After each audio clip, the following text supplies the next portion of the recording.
আর কি করবো ভাই, যাতে হবে।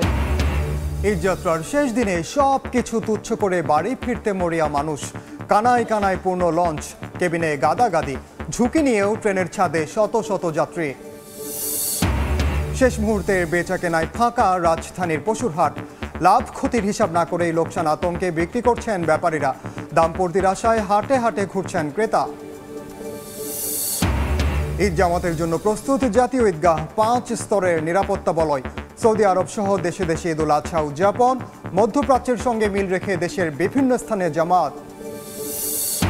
এবার সেন্ট মার্টিন ইস্যুতে মিয়ানমার সীমান্তে সেনা মোতায়েনের দাবি করল বিএনপি। গায়ে পড়ে যুদ্ধ বাঁধানোর প্রয়োজন নেই বাংলাদেশের, মন্তব্য আওয়ামী লীগের।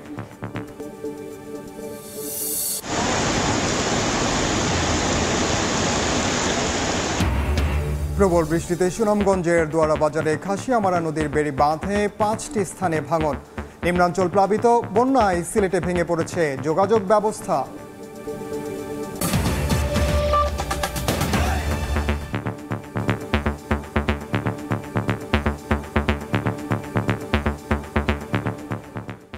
জনপদের সময়ের সঙ্গে আছি আমি ওমর ইনান।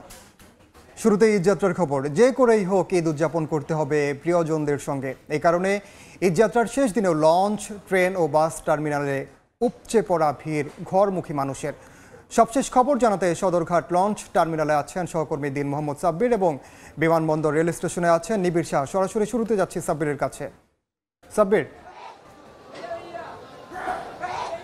আর মাত্র কয়েক ঘন্টা পর ঈদুল আজহার আনুষ্ঠানিকতা শুরু হতে যাচ্ছে, কিন্তু এখন পর্যন্ত রাজধানীর সদরঘাটের যে লঞ্চ টার্মিনাল রয়েছে সেই লঞ্চ টার্মিনালে কিন্তু যাত্রীদের ভিড় লক্ষ্য করা যাচ্ছে।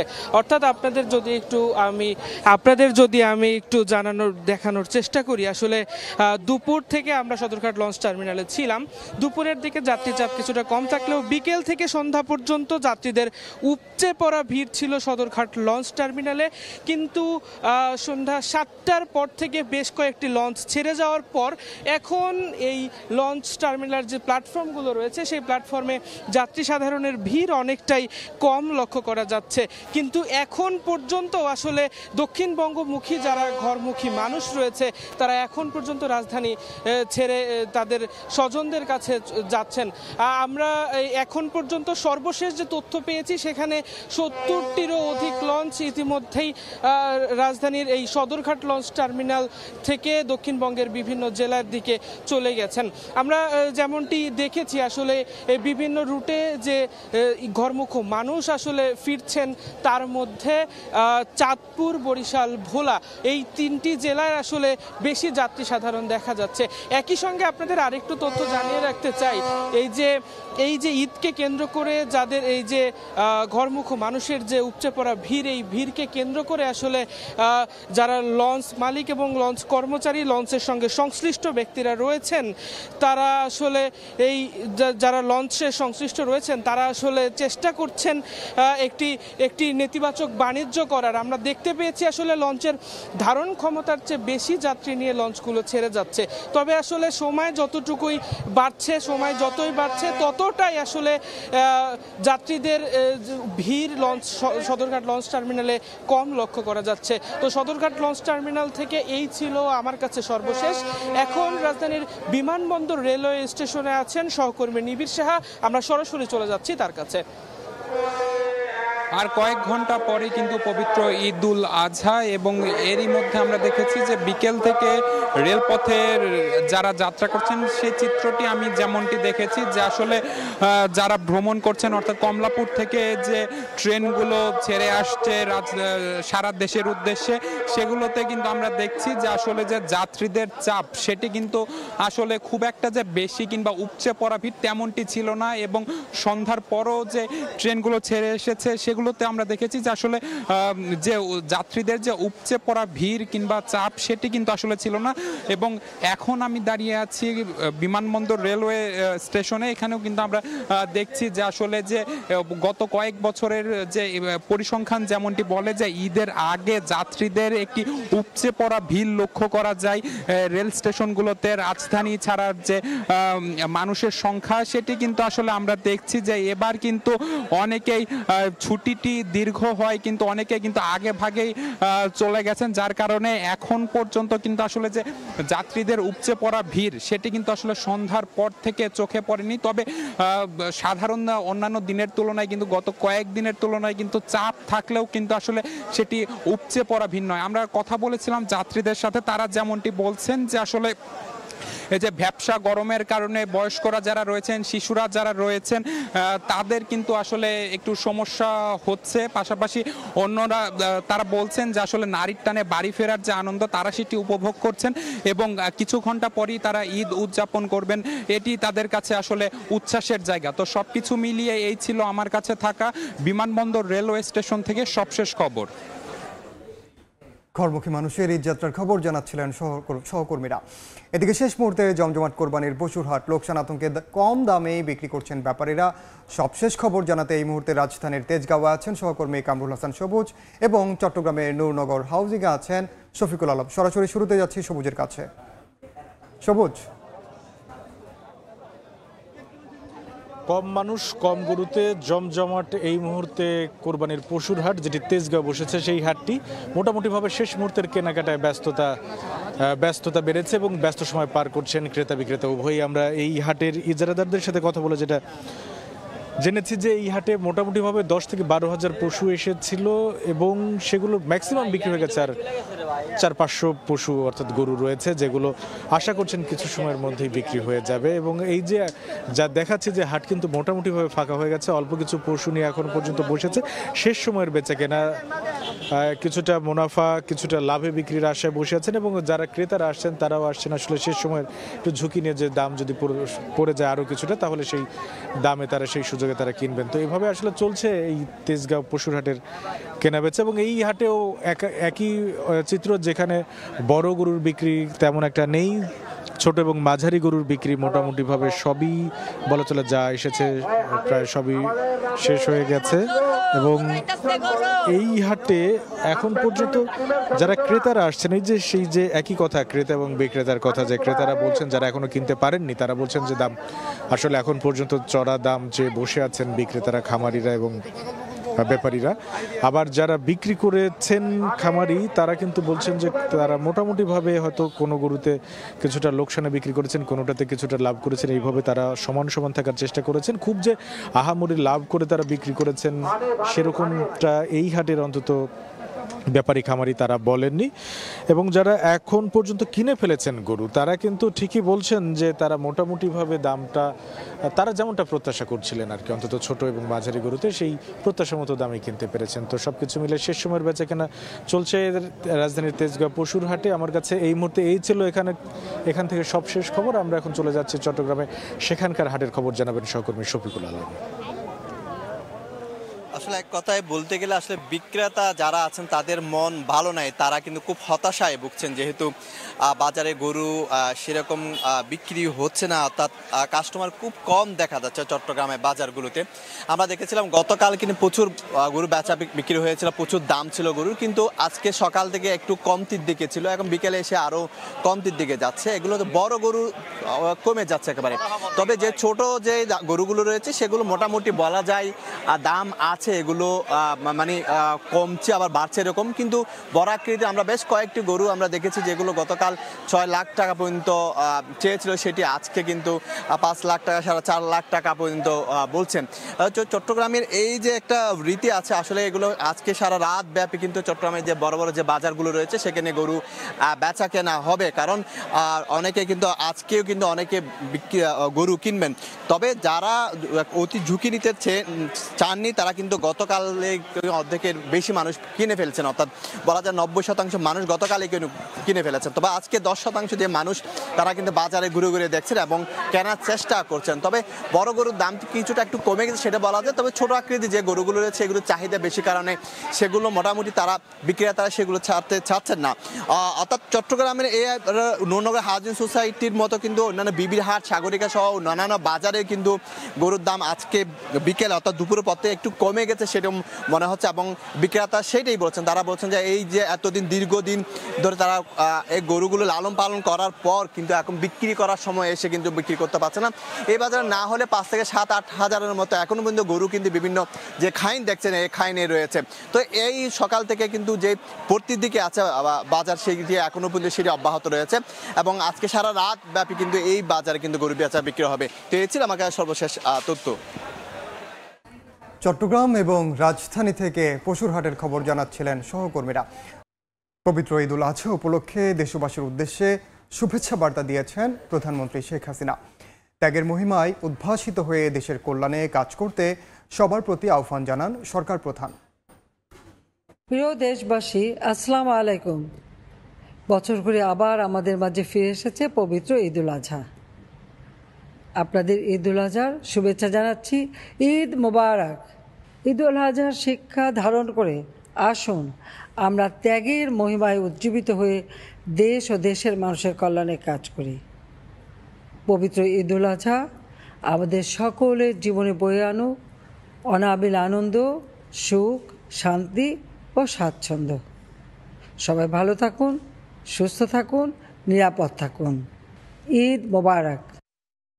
মধ্যপ্রাচ্যের বিভিন্ন দেশের সঙ্গে মিল রেখে রাজধানী সহ দেশের বিভিন্ন জায়গায় উদযাপন করা হয়েছে ঈদ উল আজহা। নামাজ পরবর্তী খুতবায় মুসলিম উম্মার শান্তি ও সমৃদ্ধি কামনা করা হয়। এছাড়া ফিলিস্তিনিদের কল্যাণে করা হয় বিশেষ মোনাজাত। এক বিশ্ব এক চাঁদ, তাই বিশ্বের যে কোনো প্রান্তে চাঁদ দেখা গেলে একই সঙ্গে রমজান আর ঈদ উদযাপনে বিশ্বাস করেন তারা। তাই বিশ্বের অনেক দেশ তথা সৌদি আরবের সঙ্গে মিল রেখে ঈদের জামাত আদায়। রোববার সকাল 7:15 রাজধানীর পান্থপথে মুসলিম উম্মা বাংলাদেশের আয়োজনে শুরু হয় ঈদের প্রথম জামাত। একই দিনে ঈদ এবং রোজা একই দিনে পালন করাটা আমাদের জন্য উত্তম। আরাফার জায়গা একটা, তো ওইটার সাথে মিল রেখেই সিয়াম রাখা বা ইবাদত করা, ওইটা পালন করা, তারপরের দিন কোরবানি, ওই হিসাবটাই আমার কাছে সহি। আলহামদুলিল্লাহ, অনেক ভালো লাগতেছে। পুরো দেশ যদি আমাদের সাথে ঈদ করতো তাহলে আরো ভালো লাগতো। ত্যাগের মহিমা সবার প্রাণে ছড়িয়ে দেওয়ার ফরিয়াদ করেন তারা। দেশ জাতি মুসলিম উম্মার শান্তি কামনায় দোয়া করেন মুসল্লিরা। এই কোরবানিটা কোনো ব্যক্তি নিজেকে বড়ত্ব প্রকাশ করার জন্য করা যাবে না, এটা করতে হবে শুধুমাত্র আল্লাহর জন্যই। যাতে আল্লাহ পাক প্রত্যেকটা জিনিসকে লাঘব করে দেয়, সেটাও আমরা দোয়া করেছি। গাজাতে আমাদের মুসলিম ভাই বোনদের আল্লাহ তাদেরকে গায়েবী শক্তির মাধ্যমে সাহায্য করেন এবং তাদেরকে এই জালিমদের অত্যাচার থেকে মুক্ত করেন। আরবি মাসের চাঁদ দেখা গেলে সারা বিশ্বে একসঙ্গে ঈদ উদযাপনের আহ্বান জানান মুসলিম উম্মা বাংলাদেশ। ওআইসি তো এখন রেজলিউশন দিয়েছে, আমরা তো ওআইসির পার্ট, তো আমরা কেন একই দিনে সারা পৃথিবীতে মুসলিম উম্মা ঈদ পালন করব না? পরে সকাল 8:30টায় দ্বিতীয় ও 9:30টায় তৃতীয় ঈদ উল আজহার জামাত অনুষ্ঠিত হয়। দেশের আকাশে চাঁদ দেখে নয়, শত বছরের প্রচলিত রীতি অনুযায়ী চাঁদপুর, শরীয়তপুর, সাতক্ষীরা, মৌলভীবাজার, দিনাজপুরের বিভিন্ন এলাকায় সৌদি আরবের সঙ্গে মিল রেখে ঈদের আনুষ্ঠানিকতা শুরু করেন মুসল্লিরা। রাশেদ লিমন, সময় সংবাদ, ঢাকা। মিয়ানমার সীমান্তে সেনা মোতায়েনের দাবি করেছে বিএনপি। ঠাকুরগাঁওয়ে নিজ বাসায় সংবাদ সম্মেলনে দলটির মহাসচিব মির্জা ফখরুল ইসলাম আলমগীর বলেন, সেন্ট মার্টিনে যেভাবে গোলাগুলি হচ্ছে এটা বাংলাদেশের জন্য হুমকি সত্ত্বেও নতজানু পররাষ্ট্রনীতির কারণে এই সরকার উদ্যোগ নিচ্ছে না। সেন্ট মার্টিন যেতে যেভাবে গোলাগুলি করা হচ্ছে এবং সেখানে আমরা যেটা পত্রিকায় দেখলাম যে যুদ্ধজাহাজও, মিয়ানমারের যুদ্ধজাহাজও সেখানে দেখা যাচ্ছে, এটা বাংলাদেশের সার্বভৌমত্বের পরে একটা প্রচণ্ড রকম হুমকি। এদিকে আওয়ামী লীগ সাধারণ সম্পাদক ওবায়দুল কাদের বলেছেন, সেন্ট মার্টিন ইস্যুতে বিএনপি গুজব ছড়াচ্ছে, কারো উস্কানিতে পা দেবে না বাংলাদেশ, গায়ে পড়ে যুদ্ধ বাঁধানোর প্রয়োজন নেই। সকালে ধানমন্ডিতে সংবাদ সম্মেলনে এ কথা বলেন তিনি। মির্জা ফখরুল কূটনৈতিক প্রজ্ঞা কৌশলের বাইরে গিয়ে দায়িত্ব জ্ঞানহীন বক্তব্য রেখেছেন। আমাদের খাদ্যবাহী যে যান নিয়মিত হয়ে গেছে, আমরা গায়ে পড়ে কারো। কক্সবাজারে টেকনাফ উপজেলার সেন্ট মার্টিন সহ দেশের দক্ষিণ পূর্ব সীমান্ত পরিস্থিতি পরিদর্শন করেছেন বিজেপির মহাপরিচালক মেজর জেনারেল আশরাফুজ্জামান সিদ্দিকী। সকাল 11টার দিকে গণমাধ্যমে পাঠানো এক সংবাদ বিজ্ঞপ্তিতে এ তথ্য জানান বিজেপির সদর দপ্তরের জনসংযোগ কর্মকর্তা মোহাম্মদ শরীফুল ইসলাম। শুক্রবার সকাল থেকে দুপুর পর্যন্ত বিজেপির মহাপরিচালক সীমান্ত পরিস্থিতি পরিদর্শন করেন। সাম্প্রতিককালে মিয়ানমারের রাখাইন রাজ্যের সীমান্তবর্তী মোংডো অঞ্চলে দেশটির সেনাবাহিনী ও বিদ্রোহী গোষ্ঠী আরাকান আর্মির মধ্যে সংঘাত সংঘর্ষ চলছে। বঙ্গ সীমান্তের নাফ নদীর এপারে বাংলাদেশের টেকনাফ ও সেন্ট মার্টিন দ্বীপ অবস্থিত হওয়ায় বিজেপির মহাপরিচালক উদ্ভূত সীমান্ত পরিস্থিতি পর্যবেক্ষণে যান। এ সময় তিনি বিজেপির সেন্ট মার্টিন বিওপির প্রতিরক্ষা ব্যবস্থা পর্যবেক্ষণ এবং সেন্ট মার্টিন দ্বীপে নির্মাণাধীন বিভিন্ন স্থাপনা পরিদর্শন করেন। পাহাড়ি ঢলে ভেঙে গেছে সুনামগঞ্জের দোয়ারা বাজারের খাসিয়ামারা নদীর বন্যা নিয়ন্ত্রণ বাঁধ। ভোর থেকে বেলা 11টা পর্যন্ত জেলার বেশিরভাগ এলাকায় বজ্রসহ বৃষ্টি হয়। পাশাপাশি মেঘালয় থেকে নেমে আসা ঢলে পানি বেড়েছে জেলার সব নদীতে। এর মধ্যে লক্ষ্মীপুর ইউনিয়নের খাসিয়ামারা নদীর বাঁধ ভেঙে বিভিন্ন হাওরে পানি ঢুকে পড়েছে। তলিয়ে গেছে ফসলের ক্ষেত ও ঘরবাড়ি। এখনও পানির নিচে 3 ইউনিয়নের 10টি গ্রাম। এছাড়া ছাতক উপজেলার কিছু নিম্নাঞ্চল প্লাবিত হয়েছে।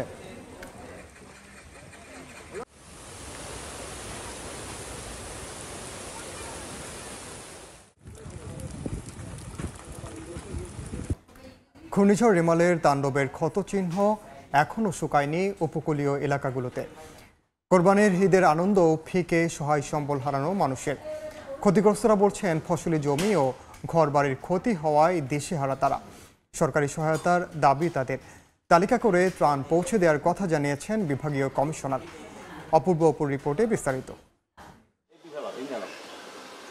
পটুয়াখালীর দুমকি উপজেলার নলদোয়ানি গ্রামের বাসিন্দা আসিয়া বেগম। গত 26 মে ঘূর্ণিঝড় রেমালের তাণ্ডবে নিহত হয়েছেন আসিয়ার স্বামী জয়নাল হাওলাদার। নেই মাথা গোজার ঠাই বসত বাড়িও। অর্থাভাবে ঘর মেরামত করতে না পারায় খোলা আকাশের নিচে বসবাস করছেন পরিবার নিয়ে। যেখানে স্বজন সম্বল কিচ্ছু নেই, সেখানে ঈদের আনন্দ যেন যন্ত্রণা নিয়ে এসেছে আসিয়ার।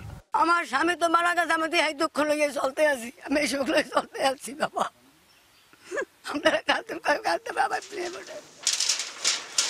বরিশালের চরকাউয়ার বাসিন্দা রিকশা চালক ফারুক হোসেন 1.5 লাখ টাকা ঋণ নিয়ে ঘর তৈরি করেছিলেন মাত্র কয়েক মাস আগে। কিন্তু ঘূর্ণিঝড় রেমালে তছনছ করেছে তার স্বপ্নের বসত ঘর। তার অভাবের সংসারে নেই ঈদের আয়োজন। আমরা কিভাবে খামু, কিভাবে কি করবো, সার আমার নিশ্চয়তা নাই। এমন চিত্র বরিশাল বিভাগের 6 জেলার 5,28,000 পরিবারে। তবে গত 3 দিন ধরে বরিশাল নগরীতে ত্রাণ বিতরণ শুরু করেছেন সিটি মেয়র আবুল খায়ের আব্দুল্লাহ খোকন সেনিয়াবাদ। ঈদুল আজহা উপলক্ষে আমাদের বিভাগের 6টি জেলায় জিআর চাউল বিতরণ করা হয়েছে এবং বিজিএফ এর চাউল বিতরণ করা হয়েছে। আমার ভাগে যেটা এসেছে সেটা আমি ঈদের বন্ধের জন্য আমরা হাতে পাইনি, আমরা ঈদের পরপরই আমরা পেয়ে যাব।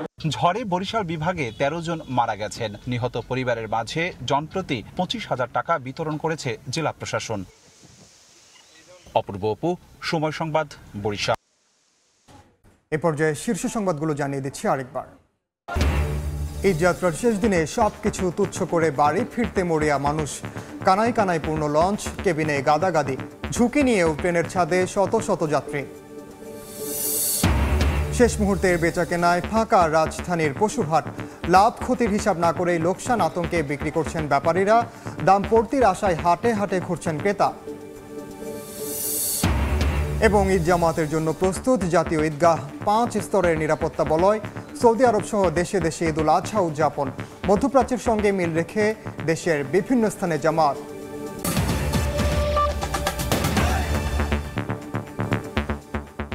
এই ছিল জনপদের সময়। রাতের সময়ের সঙ্গে থাকবেন সহকর্মী আফরোজা মৌটুসী। ধন্যবাদ ইনান। রাতের সময় নিয়ে ফিরছে কিছুক্ষণ পর, সঙ্গেই থাকুন সময়ের।